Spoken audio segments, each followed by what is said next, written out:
यानी कि डॉक्टर दीपक उग्रा से आपको मिलवाने का। He has been with us, Ruhaan के साथ। इन्होंने रूहान को डे 1 से NICU से लेके अब तक देखा है and what a big support. Thank you so much. Thank you so much. मुझे सबसे अच्छी बात जो सर की लगती है वो ये कि एक रिंग में, बहुत रेयर ऐसा हुआ होगा कि फोन मिस हो गया है, बट एक रिंग में ये फोन उठाते हैं और फटाफट हाँ जी क्या हुआ, फटाफट okay do this, that's it. और मैं जब भी व्हाट्सएप करूंगी he will definitely respond back and it is not just me, मैं और बहुत ऐसे लोगों से मिली हूँ जिनके बच्चे आपके अंडर इत्तेफाक से आपके साथ है and they all have the same opinion and that's a very big support as a new parent, क्योंकि बहुत सारी चीज़ें होती हैं, अगर बच्चे को कोई छोटी सी चीज़ भी हो जाए।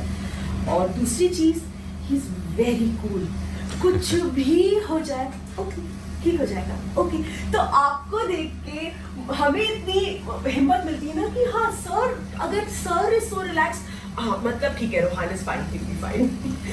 सो you have been a very very big strong support in Ruhaan's journey from that NICU to here. Thank you. I would like to say something. हाँ जी। कि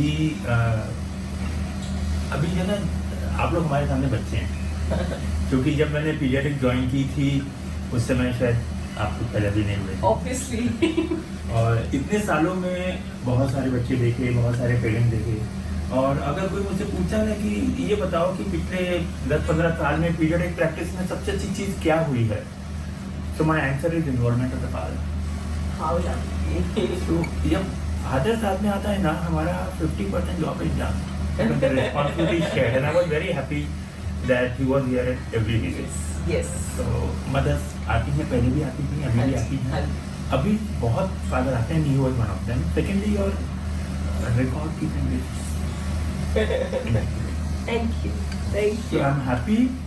record keeping आपने कभी मिस नहीं कहीं पाया लाना, जो हमें कई बार बोलना पड़ता है, तो हमारे को आसानी होती है रेफर करने को फाइल से कि मैंने क्या देखा था लास्ट टाइम बच्चे में और आज मैं क्या देख रहा हूँ, क्योंकि ऑनेस्टली रिकलेक्ट करना कि हर विजिट में हर बच्चे को आपने क्या देखा था थोड़ा डिफिकल्ट। हाँ, मतलब आपके पास इतने सारे बच्चे आते हैं, आपके लिए पॉसिबल नहीं है। Yeah, so that made my job very easy and we've been wonderful parents and I wish him all the best.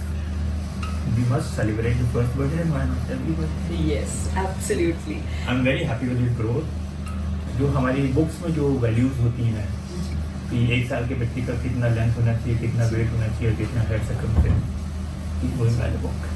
Quickly मेरे लिए एक सवाल हमें आपसे करना है, हालांकि हम उस चीज़ को इतना ध्यान नहीं देते, but as we are public figure तो हमसे सबकी ओपिनियन हमारे पास आती है यूट्यूब ब्लॉग्स में, चीज़ों में, तो हमें 90% लोग ये कंसर्न दिखाते हैं कि रूहान अपनी एज के मुताबिक स्लो है, वो क्रॉल नहीं कर रहा, वो रिएक्ट नहीं करता, वो चीज़ें नहीं करता, तो वो स्लो है। तो अभी और हम, हालांकि हमने इस चीज़ पे कभी रिएक्ट नहीं किया क्योंकि हमें पता है, हम इस चीज़ को लेके स्ट्रेस नहीं लेते कि हमें पता है कि हम आपके टच में हैं, हम आपसे पूरा A to Z आप उसको देख रहे हो, आप फॉलो कर रहे हो, तो हम रिलैक्स्ड हैं। बट ऐसे कई लोग हैं जो पुराने मिथ में जीते हैं, लोगों की क्या है अपने बच्चों से दूसरों के बच्चे को कंपेयर करना।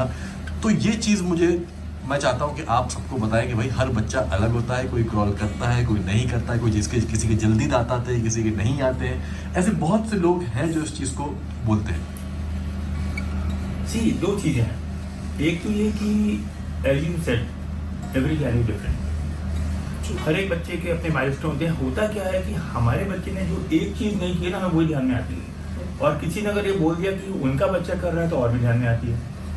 मेरा कहना ये है कि हर एक माइलस्टोन की एक नॉर्मल रेंज होती है, अर्लीस्ट एज जहाँ वो माइलस्टोन आता है and latest age which can be considered normal, and Ruhan has been always in between that for all parameters, all milestone except crawling. In fact अगर आज की तारीख में क्रॉलिंग को हम लोग माइलस्टोन लेते ही नहीं। अच्छा। और अगर कोई बच्चा क्रॉलिंग नहीं करता है तो इससे complement for the parents. Really? कोई भी बच्चा कोई माइलस्टोन कैसे अटेन करता है, जब उसकी उम्र आ जाती है और जब आप उसे अपॉर्चुनिटी देते हैं वो माइलस्टोन अचीव करने के लिए। तो होता क्या है, अगर दोनों में से एक पेरेंट रूहान के साथ हमेशा है तो उसको किसी भी चीज की रीच आउट करने की जरूरत ही नहीं पड़ेगी। जब उसको रीच आउट करने की जरूरत ही नहीं पड़ी तो वो क्रॉल करेगा क्यों? उसमें तो बड़े बड़े सब कुछ मिल रहा है। तो दैट्स व्हाई आई सेड कि अगर कोई बच्चा क्रॉल नहीं करता है जैसे कॉम्प्लीमेंट होता है। And never compare to kids. Even identical twins are not same, neither in growth nor in development. हर किसी का अलग अलग होता है। Yes. So Amazing. आप लोग we have Shoaib and I, हमारे पास सबका सपोर्ट है।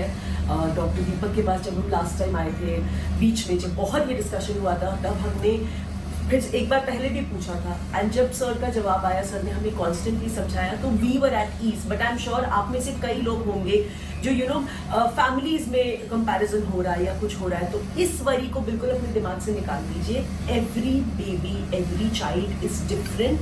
हर किसी के पैरामीटर्स अलग होते हैं। यस, आपके डॉक्टर्स क्या बोल रहे हैं वो बहुत जरूरी है, and as a parent you know it the best. आपको फील होगा कि हाँ मेरा बच्चा इस पर रिस्पॉन्ड नहीं कर रहा, या हाँ मेरे बच्चे में ये डेवलपमेंट नहीं हो रही है, वो आपको डेफिनेटली फील होगा। तो अपने इंस्टिंक्ट पे जरूर ध्यान दीजिए। ये भी मुझे डॉक्टर उबरा ने ही समझाया था। आई रिमेम्बर जब हम सेकेंड या थर्ड टाइम आए थे, तब मुझे सर ने कहा था कि believe in your instinct, and I am blindly Ruhan की जो भी जर्नी रही है, शोएब ने और मैंने ब्लाइंडली अपने सभी डॉक्टर्स की जो भी एडवाइस थी उसको एकदम ऐसे पकड़ के रखा है। एंड चले, we are very satisfied as parents. Yes, तो मेन यही है कि बस आपको तो मेन इसमें यही है कि बस आपको क्या करना है, आपको सिर्फ आपके जो डॉक्टर है, आपके जो पीडियाट्रिशियन है ना, कांस्टेंट उनसे टच में रहना है। बाकी बिल्कुल टेंशन वाली बातें नहीं, वो आपको गाइड करते रहेंगे, ग्रोथ है नहीं है, चीज़ें हैं क्या है। किसी के कहने पे कभी नहीं जाना है कि यार मेरे बच्चे में ये नहीं या आपके बच्चे में वो नहीं है। That's it, simple. बाकी आप अपने डॉक्टर के टच में रहिए, वो जैसा कहते हैं वैसा करते रहिए। Simple. Thank you so much. Most welcome sir, thank you so much. Thank you. So we start Ruhan ka celebration with you all. Thank you so much. Thank you so much. Thank you. इतना बड़ा support होने के लिए। Thank you so much.